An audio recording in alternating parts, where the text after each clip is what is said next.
Philip Yan is the director of the Center for Redemptive Entrepreneurship at Tyndale University.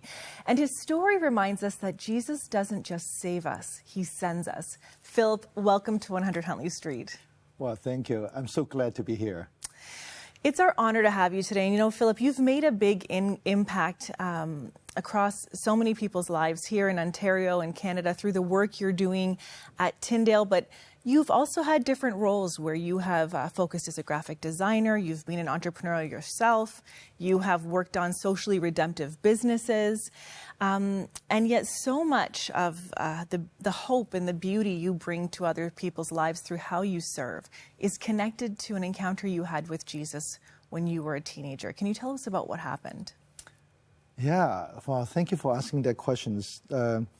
When I was a little kid, I had a very dark period of time. I remember I was still in junior school that I felt my life pretty much end there. It was how dark it was. And it was at that moment that I found Jesus, and the presence of Jesus, the fact that I know that I can have freedom with all the brokenness that I had, completely changed my trajectory and my hope and in my life. That was beautiful, yeah. And Philip, going back to that time, was it somebody who told you about Jesus, or how did you know about, were you raised in the church? How did you know about who Jesus was?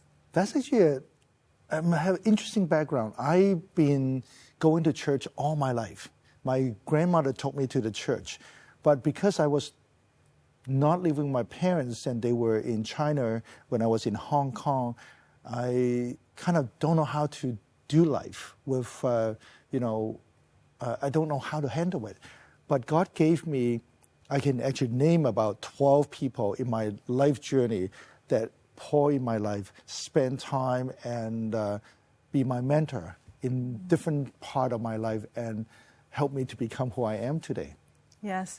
And so you gave your heart to Jesus, you said in middle school. How old would you have been? I was about 13 years old. Okay. But that journey, probably ups and downs for about 3-4 years until I finally 100% committed and never got back. And you think about that before and after, before we know Jesus, and then the hope and the belonging we feel after we encounter him.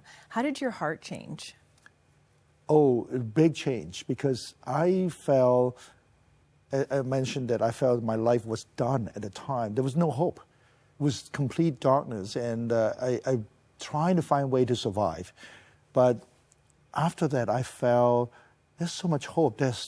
The world is open, and so much opportunity. I can serve God. I can have freedom, and I have hope. There was a major difference. It's like a miracle of the heart, isn't it? It is. Yeah. Well, Philip, of course, so many of us, once we come to know who Jesus is, we start to ask God, what do you want me to do with my life? And you were a very talented graphic designer, a very visual person. I can tell by your lovely glasses and your great jacket. But in your early 20s, you were starting to ask God, what do you want me to do with my life? What is my calling? What did you hear him say to you? Well, that calling came in a different part of the journey. When I was at high school, I actually didn't do well with my school, but except I do a lot of drawing. And it was through a pastor introduced me to the concept of design. So it was in a period of about 1 year or so that I felt very clear in my young life, God called me to a designer.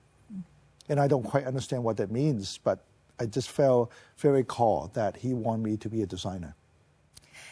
And as your life unfolded, you started to realize God doesn't just want you to design visual items, but a designer of many things.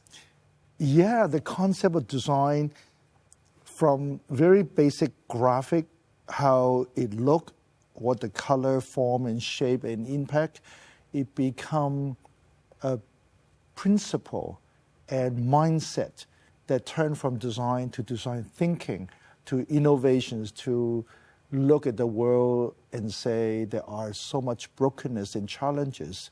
What can we do to apply the design thinking to make changes to make the world better? And here's where that socially redemptive entrepreneurship starts to come forward in you. There was no greater moment that it started to peek through than in 2008. Yes. You and your wife were out together and you met a young man and you went for a walk with him. Tell us more about what happened. Well, we met a young man. He was 27 years old at the time. And it was shocking to us that he had been homeless for more than 20 years. And he just became a Christian. So my wife and I journeyed with him for quite some time and helping him. And he got better, but I felt, wow, it took a whole village to help a person. Then I asked myself, what can we do to help people or to stop people going down that path? What can we do to help them to change their life earlier than to the desperate moment? And this became the seedbed for a couple of entrepreneurial ventures. One we'll start with that I know about is the coffee business that had an incredible social impact. Tell us about that one. Yeah, we actually trying to figure out what can we do to create a program to stop people going down that path, but in the same time, how can we fund it? So it was a partnership with some nonprofit organization that we found a coffee company business and using that to fund a project. The goal for that project is to deal with the readiness of the people who come out from prisons to get jobs. Okay. They're very difficult to get jobs. In fact, the record at the time, the employment rate for those folks were 4.9%. You can imagine 95% of them were not able to get jobs. And a lot of them end up homeless and on the streets. So the simple thought is we can actually help them to have jobs. It would change them. It would change the family. It would actually make the society safer. So we figure out that we can, using a principle of readiness to help them ready and also help the society ready and match both of them together. We did some good results. We moved from 4.9% of the employment rate for people who came through our program. The success rate was 64% at the time. Ensuring that those who have been incarcerated are able to have jobs. 64% of those who came through the program. That's incredible. Yes, yes. And it is life-changing, and it does stop that downward trajectory that many can experience after living through being incarcerated. Absolutely. And now this VHS business also was something else that you did. Tell us a bit about that. It was after that, and we kind of have that kind of mindset, what else we can do? A group of friends that discovered that there are things that is not being recycled that was a big problem that we don't talk about. Something that we purchased $2.26 billion in 5 years in Ontario alone, and all of them mostly plastics, and they all go into the landfill. That's the VHS tapes. And learning that and figure out that there is nobody recycling them in the world, and we would just wonder why. The main reason is it doesn't make business sense for people. So what we've tried to do is we define the success of recycling. So it's not only about the financial gain as well, but we combine that. We have a group of people who cannot find jobs. So what about we offer them jobs and using that to support them, but in the same time doing recycling and taking a big group chunk of things that is resource that we can have and stop them become a garbage. And the people that were having a hard time finding jobs, what was that group of people? Well, there are many people who are on a journey of recovery of the mental health. Yeah. People who has a physical challenge, refugees who need the first opportunity, and of course, the 95% of the people that I talked about that were not able to find a job because they had criminal record or police record. It's incredible because you think about even with the VHS entrepreneurial venture you were doing, here you are stewarding God's creation better, but you're also stewarding community and society better in a new way that's so redemptive. And that speaks to the heart of the work that you're doing at Tyndale. You know, you founded this program, was it in 2021? Yes. And so the Tyndale Center for Redemptive Entrepreneurship is having a very big impact. I'm sure many of our viewers are curious about it, but your life experiences speak to the heart of the program. Tell us a bit more about it and what you're really focused on teaching people who come to the program. Yeah. In my journey, I realized a few things. One is I find that Jesus' footprint has been very everywhere in everything that I was doing during those years in social enterprise. But unfortunately, that we don't know how that works and how do we integrate faith. And I experienced something that I felt that all Christian entrepreneurs are experiencing right now. There are three things. I can't quite talk about what I do because I don't have a language. Secondly, that I felt very lonely when I was doing that because I'm a church leader, but all the prayer and support and caring kind of stopped around the door of the church. Mm-hmm. That everywhere else that I'm doing God's work, and I felt alone. Mm.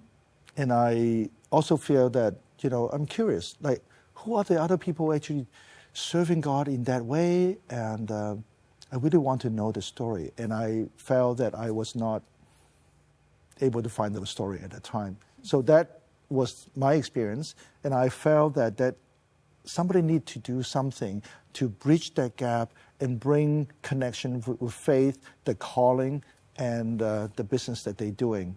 And I felt that is a big untapped resources that we haven't activated yet. Mm. And Philip, I know you're very passionate about the work you're doing, and so many people are so thankful for the way you're trailblazing forward and helping to lift up entrepreneurs across Canada who follow Jesus, who can take such an active part in God's redemptive work across this nation. Something else that you also do is you're very involved in Lausanne, so that global movement, and you were in South Korea just last year with 5,000 other followers of Jesus. Praying and seeing what God is doing in the global church.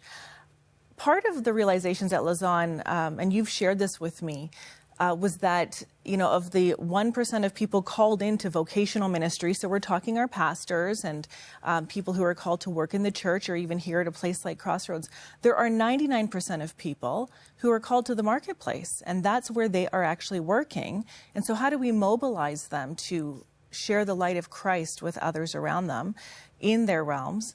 And so my question for you and for those who are watching now who are Canadian entrepreneurs and business people or Canadians supporting small businesses, how do you believe God wants to use those 99% of people in Canada called to the marketplace to build his kingdom purposes here in Canada? Wow. There are so many ways that we can do. Traditionally, I remember I grew up kind of really trying to find a way to define our culture, what is sacred, what is secular, what is good, what is not good. And our posture was really complaining and defining so that we are not learning something bad, but rather doing something good. Mm. The question for us is the culture that we live today is really forming and creating through mostly businesses, mostly entrepreneurs. And why are we only looking at these culture around us from the back? Why can't we go forefront and create culture that honor God, that align with God's missions, and be the voice in the forefront rather than complaining on the back? Mm. So I think entrepreneurs that we have in Canada, so many of them, that we should invite them to support them, activate them, including all the business leaders and workers in Canada. There's so many of them that if we taking that posture to create new culture to be the light of this world, which is what we call, then the world will change. Philip, that's such an encouragement for those watching right now in Canada who are involved in business and want to know how they can move forward with God's purposes in our nation. You've got this wonderful card, and you've shown it to me earlier. Yes. And it really summarizes the heart of what you guys are doing. Will you read it for us? Absolutely.